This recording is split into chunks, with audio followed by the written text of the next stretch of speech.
Hello, my friends. Welcome to Carolina's Cottage. This is Johnny.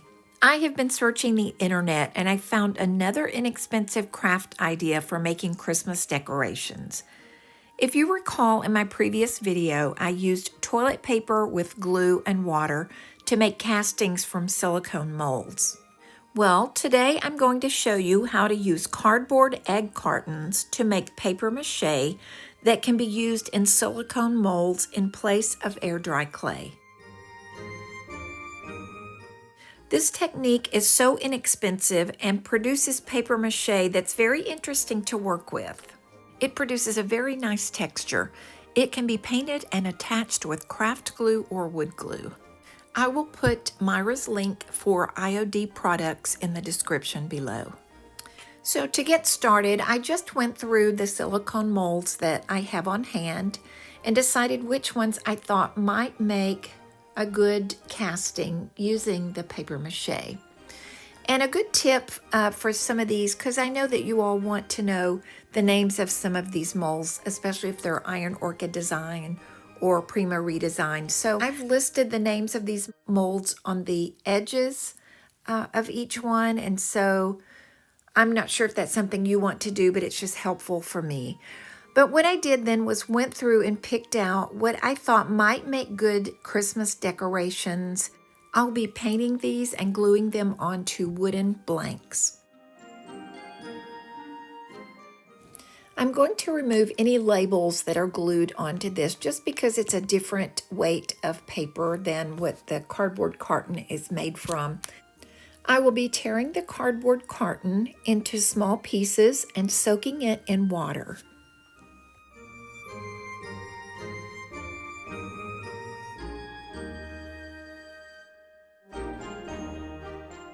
After this has soaked for about an hour, I'm going to drain most of the water, and I'll use an old blender to change this into a pulp consistency.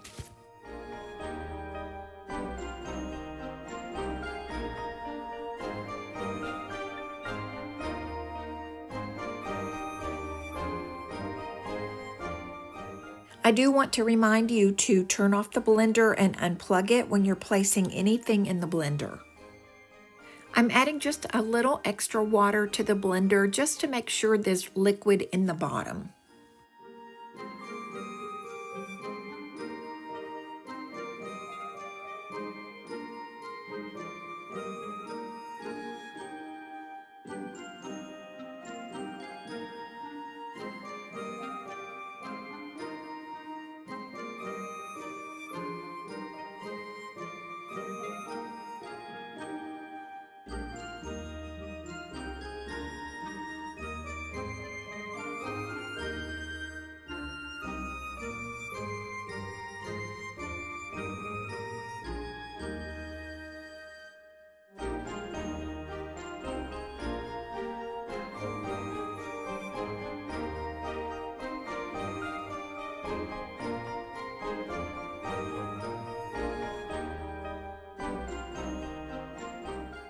Now I need to drain this a bit and even press some of the water out of the pulp.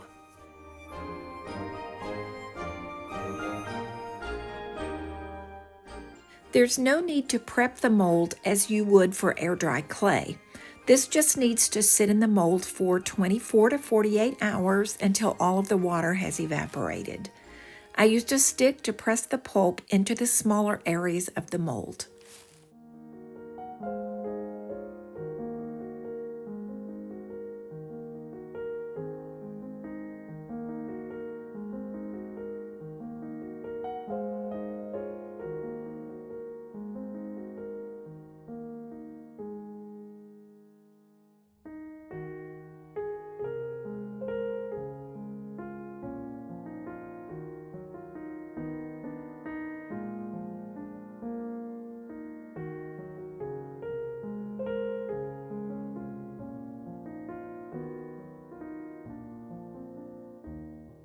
It did help to use a paper towel to blot these with once I got each of the molds filled.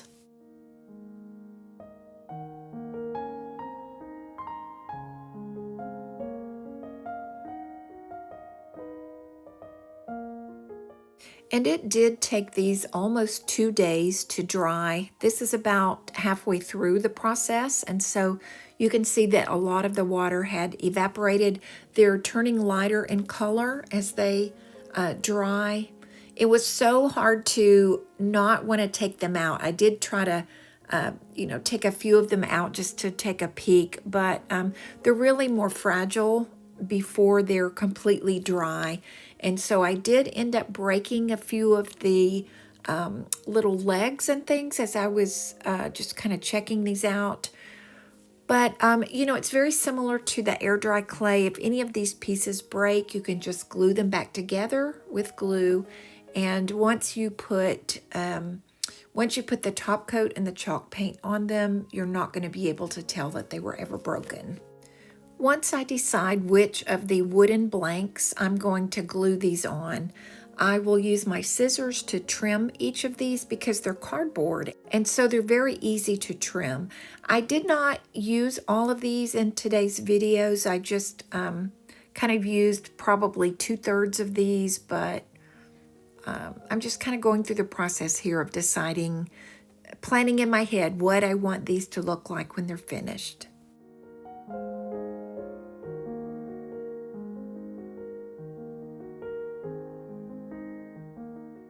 I purchased these round wood blanks on Amazon, and the square ones or rectangular ones I found at Hobby Lobby. And coming up, the greenery that I will be using is from Hobby Lobby. The ribbon I used is from Amazon.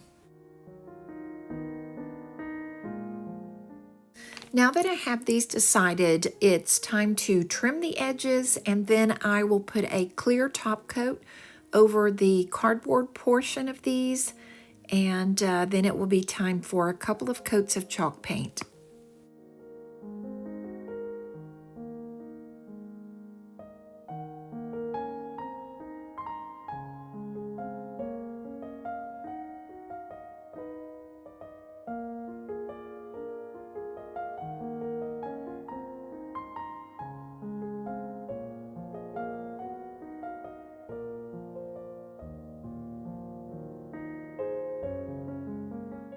Any type of top coat will work on these cardboard pieces. You could even use decoupage medium, but you're just wanting to put something that will give it a little barrier between the cardboard and the chalk paint.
After the chalk paint had dried, I applied a clear top coat, and then each of the pieces will get its own design.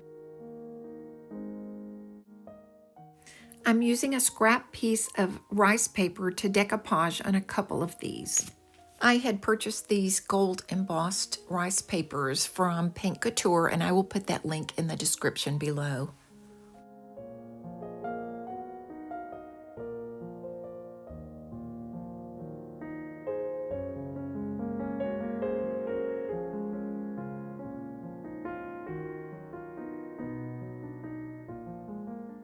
And I'm sorry, this next section is a little bit out of the center of the video. I didn't notice that my work had shifted a little bit, so there's just a little portion here that's not quite centered, so bear with me.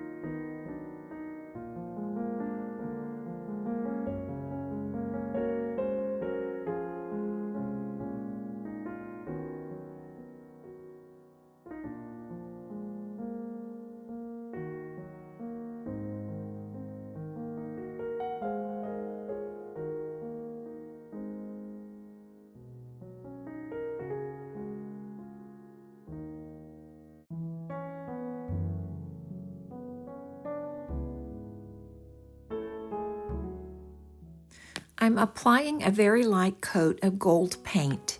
This is a little more than dry brushing, but I'm avoiding the crevices and contours. And then I will be adding a very uneven edging of gold paint to give this a sort of an antiqued look.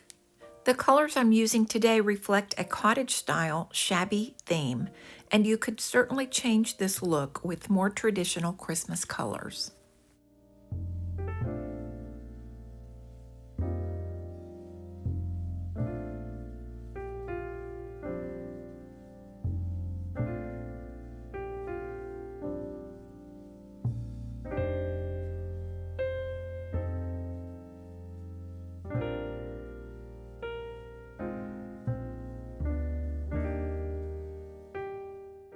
For the background on this piece, I'm drawing a sort of harlequin design, and I'm adding small dots of gold paint where the lines intersect.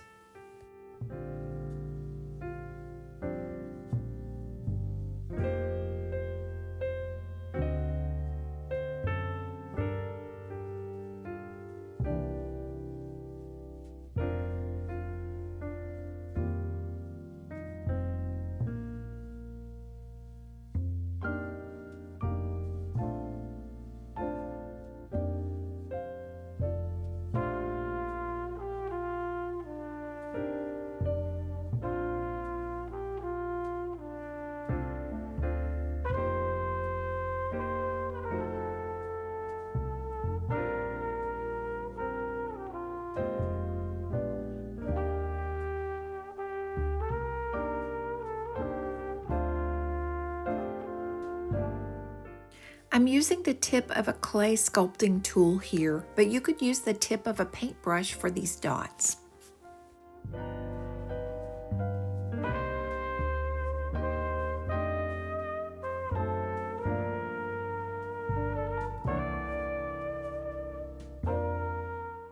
For these shabby bows on each of these pieces, I'm just making loops with ribbon, 3 loops on each side, and then with another piece of ribbon, I will tie the center, making this tight, and it helps the bow be balanced, yet it still gives it sort of a cottagey, shabby chic look.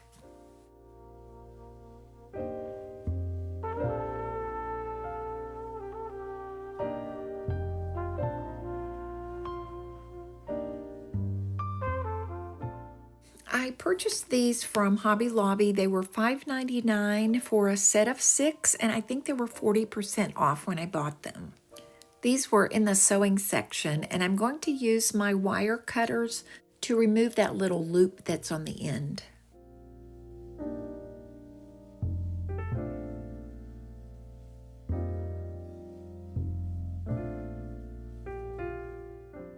Now I'm just adding a few pieces of greenery to dress these up for Christmas decorations.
For this one, I'm going to make a shabby rose to go at the top of this little gold emblem.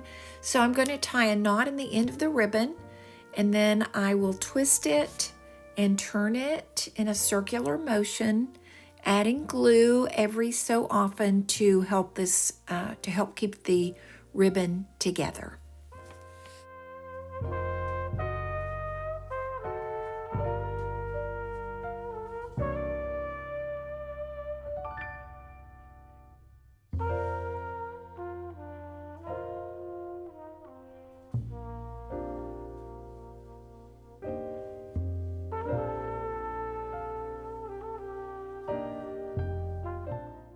And please be careful with your hot glue gun. I already have a blister on my index finger there. You may be able to see it.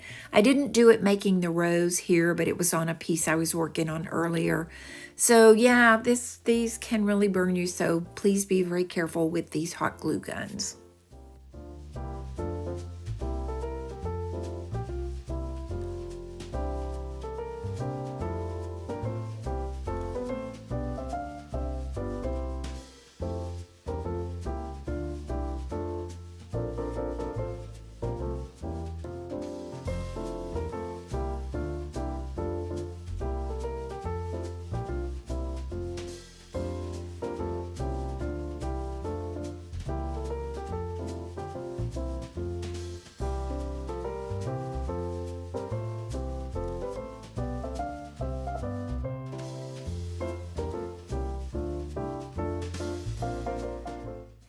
Now let's take a look at the finished product. I really cannot believe these were made from egg cartons and paper mache pulp.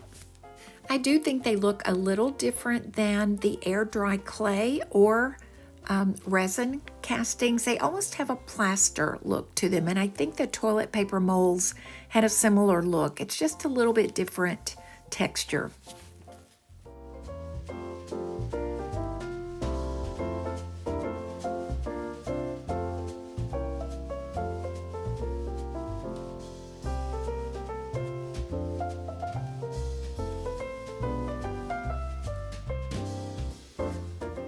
I thought I could pick a favorite. I was thinking maybe this one.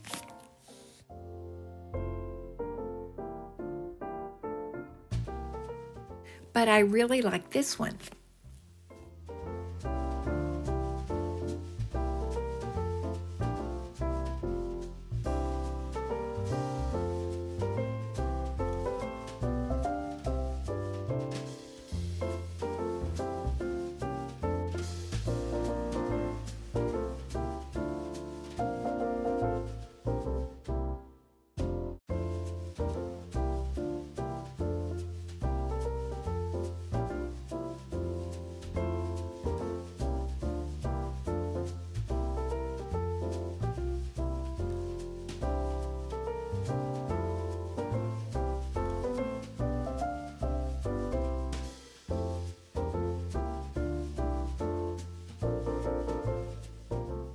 I always look forward to your comments on the video.